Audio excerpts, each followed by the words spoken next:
स्वागत है आपका हमारे चैनल योगा एजुकेशन नियम विद्यार्थियों। आज इस वीडियो के माध्यम से मैं आपको सिद्ध सिद्धांत पद्धति के मुख्य पॉइंटों को बताऊंगी, तो ध्यान से समझना, नहीं तो समझ में नहीं आएगा।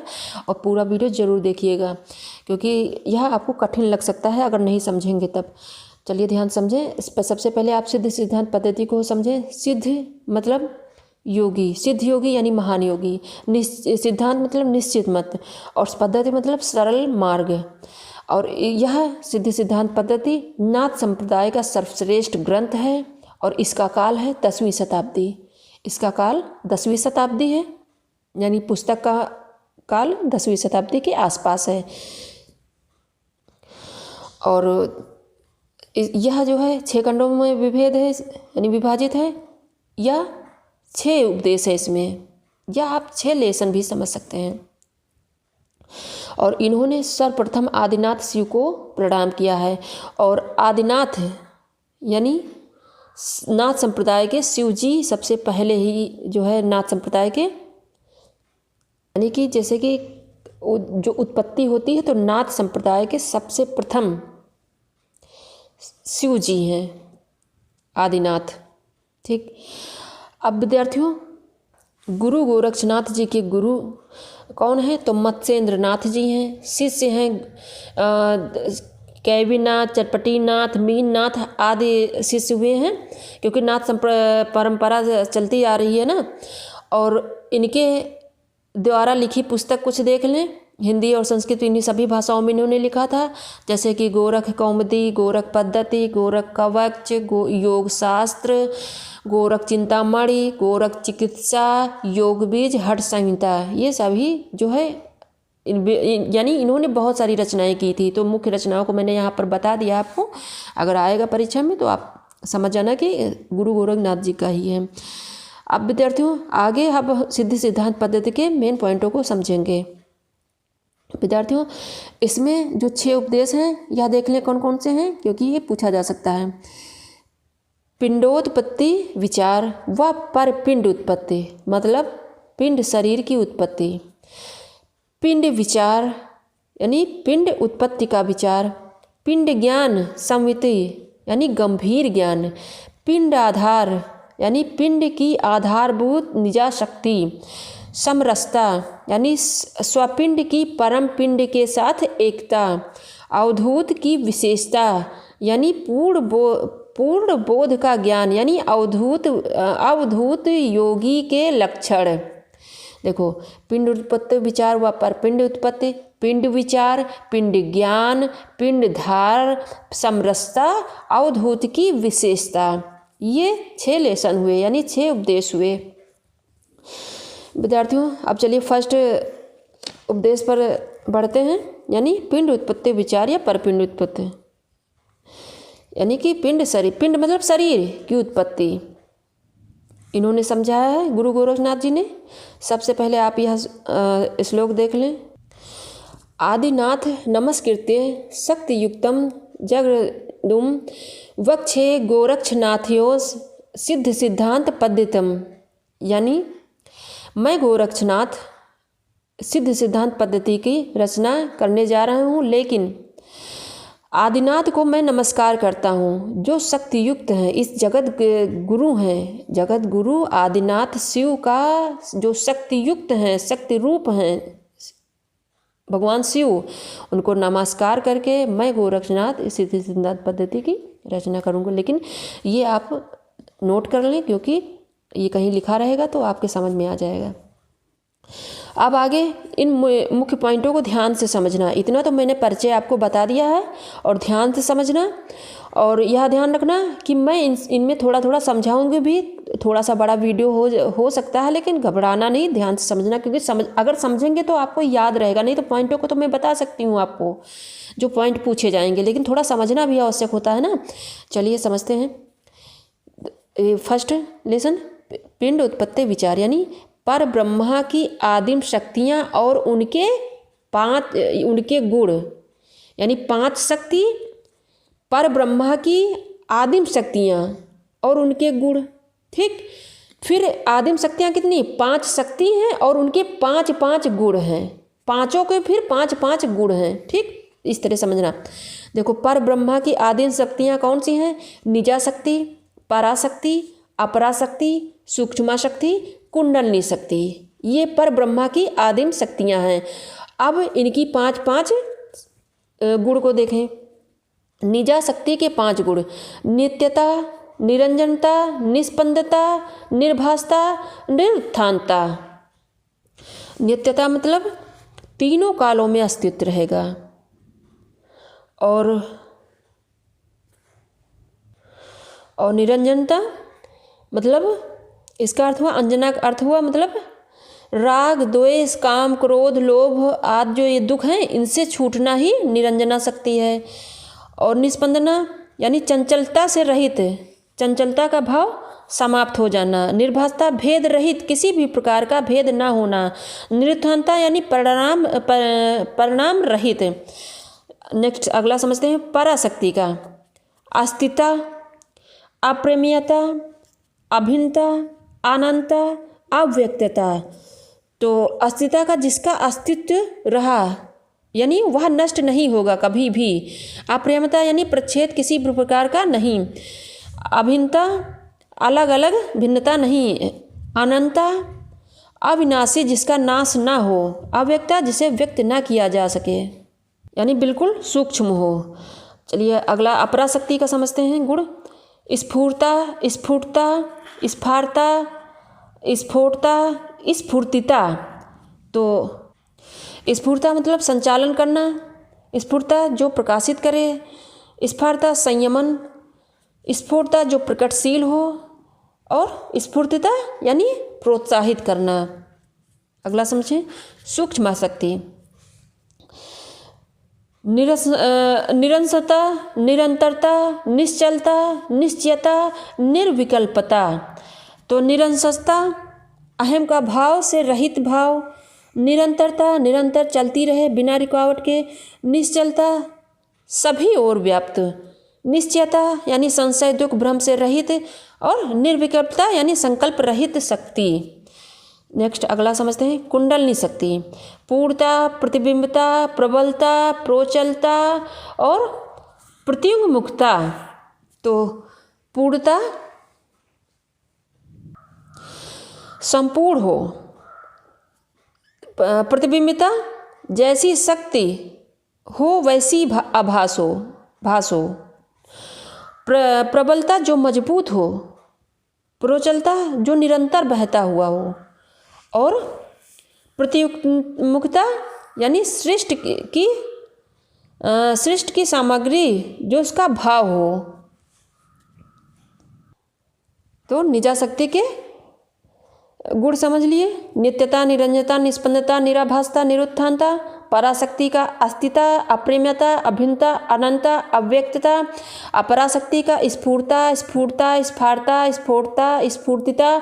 सूक्ष्म शक्ति का निरंतरता, निरंतरता, निश्चलता, निश्चयता, निर्विकल्पता। कुंडलनी शक्ति का पूर्णता, प्रतिबिंबिता, प्रबलता, प्रोचलता, प्रत्युन्मुखता। ये आपने आदिम शक्तियाँ के 5 गुण को समझ लिया। अब आगे हम समझेंगे, यह ध्यान दें कि इन्हीं शक्तियों के हलचल से, जब ये शक्तियाँ हुई, इन्हीं शक्तियों के हलचल से आगे क्रमशः शक्तियाँ उत्पन्न हुई हैं। तो देखें ये कौन सी हैं। इन 5 शक्तियों के 5 देव आप नोट कर ले, पूछा जा सकता है। सदाशिव, परमेश्वर, रुद्र, विष्णु, ब्रह्म, ये और इनके 5 गुण। इन्हीं आगे देखो, इन शक्तियों से आगे हलचल हुई और शक्तियाँ उत्पन्न हुई। तो इन 5 शक्तियों के 5 देव, इन 5 शक्तियों के 5 देव सदाशिव, परमेश्वर, रुद्र, विष्णु, ब्रह्म। और अब इनके भी 5 गुण आपको समझना होगा। देखो देव, सब देव के कार्य और गुण या ध्यान दें। देव हैं जैसे अपरम सदाशिव। अपरम मतलब जो पद हो सबसे श्रेष्ठ हो यानी भगवान, ठीक। और ये कौन है? सदाशिव। और इनके कार्य स्फूर्ता यानी उत्साह। अब गुण देख लें। इनके गुण हैं अलंकृत्व, अनुपमत्व, अपारत्वम यानी सीमा से परे, अमूर्तत्वम यानी सूक्ष्म, अनुद्यत्वम यानी प्रकट न होना। ये गुण हैं सदाशिव के। नेक्स्ट अगला समझते हैं, यानी परम पद। तो परम पद भी जो पद से सबसे श्रेष्ठ हो, भगवान यानी परमेश्वर, परमेश्वर लिखा ही है। और कार्य है भावना, या देख लें निष्कलोत्तम यानी कलाओं से रहित, अड़ुत्तरत्वम यानी सूक्ष्मतर, नेक्स्ट अचलत्वम यानी स्थिर रहना, असंख्यत्वम असंख्यत्वम, और पांचवा अनाधारत्वम यानी आधार रहित। तो परम पद यानी परमेश्वर के गुण हैं निष्कलोत्तम, अड़ुत्तरत्वम, अचलत्वम, असंख्यत्वम और अनाधारत्वम यानी आधार रहित है। नेक्स्ट अब शून्यम का समझेंगे, यानी रुद्रदेव का। शून्यम मतलब जो शून्य हो, किसी से भी विभाजित ना हो, यानी रुद्र। चलिए आगे समझते हैं। इसका कार्य स्वस्थता मात्र यानी सत्ता, गुण लीनता, पूर्णता यानी अखंडता, उन्मनी यानी सहज रूप में प्रतिष्ठा, लोलता यानी संहार आदि कार्य में तरलता, मूर्छा यानी महाप्रलय में एक रस्ता। तो रुद्र का यानी शून्यम का गुण लीनता, पूर्णता, उन्मनी, लोलता, मूर्छा। नेक्स्ट अगला समझते हैं निरंजनम यानी विष्णु। निरंजन यानी कुल मिला के सब ईश्वर ही हैं, अब देव ही है ना, तो विष्णु भी देव भगवान हैं। तो इनका जो है कार्य स्व साक्षात्कार यानी अहंकार। देखो सत्यत्वम यानी सत्यत्वम, सहजत्वम, समरसत्वम, सावधानत्वम और सर्वगत्वम। निरंजनम का जो है गुण सत्यत्वम, सहजत्वम, समरसत्वम, सावधानत्वम, सर्वगत्वम। नेक्स्ट परमात्मा का यानी ब्रह्म देव जो हैं, इनका कार्य भी परमात्मा जो हैं अंतर्गत अक्षरत्वम, अभेदत्वम, अछेदत्वम, अविनाशित्वम, अदाहायत्वम। थोड़ा सा समझ लें आप विष्णु के गुण में, समझ लें थोड़ा। देखो सत्यत्वम यानी जो सत्य है, मौजूद है, सहजत्वम यानी सहज भाव, और समरसता, साधवनता, सर्वगत्वा, तो ये सब आप समझ ही रहे होंगे। सर्वगत्ता माने सब जगह विद्यमान। और परमात्मा में यानी ब्रह्म में यह समझ लें उनके गुण के, यानी अक्षयत्व यानी जो क्षीण है, जो क्षीणता से रहित है, जिसे नष्ट ना किया जा सके। अभेदत्व मतलब जिसको खंडित ना किया जा सके, जिसका भेद ना किया जा सके, जो नष्ट ना किया जा सके। और ये अक्षेदत्वम यानी जिसको काटा ना जा सके, जिसमें छेद ना किया जा सके, किसी भी प्रकार को से हो, उसको अछेदता ही कहा जाएगा। और अविनाशित्व यानी जिसका कभी विनाश ना हो, जिसको नष्ट ना किया जा सके, जो आदिकाल से विद्यमान हो। और अदाहायत्व यानी जिसको जलाया ना जा सके, जिसको नष्ट ना किया जा सके। ठीक, तो ये आपने समझ लिया होगा। यानी ब्रह्मा के अक्षयत्व, अभेदत्व, अछेदत्व और अविनाशित्व और अदाहायत्व। अब चलिए आगे बढ़ते हैं विद्यार्थियों, याद है। और ये जो मैंने आपको समझाया, तो अनादि पिंड से ही आदि पिंड पुरुष की उत्पत्ति हुई है। अनादि पिंड से ही आदि पुरुष की उत्पत्ति हुई है। और जो मैंने आप पांचों देवों को समझाया, तो और सभी पे 5 सगुण प्रधान महाशक्तियों सहित चेतना का नाम अनादि पिंड है। और अनादि पिंड से ही आदि पिंड पुरुष की उत्पत्ति हुई है। यह देख लें आप किस प्रकार से इसकी उत्पत्ति हुई है।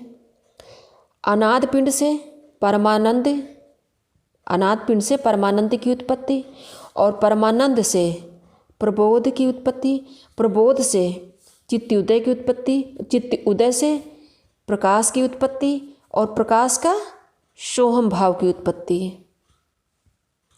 प्रकाश मतलब चित्त प्रकाश, ठीक, चित्तोदय से चित्त प्रकाश की उत्पत्ति और चित्त प्रकाश से सोहम, यानी अनाद पिंड से परमानंद की उत्पत्ति, परमानंद से प्रबोध से, प्रबोध से चित्तोदय, चित्तोदय से प्रकाश, प्रकाश से सोहम भाव। अब आगे हम आदि पिंड के पांच गुणों को समझेंगे, यानी आदि पिंड 5 हो गए जो मैंने अभी बताया ना, उत्पत्ति हुई है। अब उनके 5 उनके भी गुण हैं, यह देख लें और समझ लें। परमानंद, प्रबोध, चित्तोदय, चित्त प्रकाश, सोहम। चलिए, परमानंद यानी स्पंद, हर्ष, उत्साह, निस्पंद, नित्य, ये सब समझ ही रहे होंगे ज़्यादातर। यानी परमानंद, स्पंद, हर्ष, उत्साह, निस्पंद और नित्य, यानी नित्य मतलब जो सर्वथा मौजूद रहे।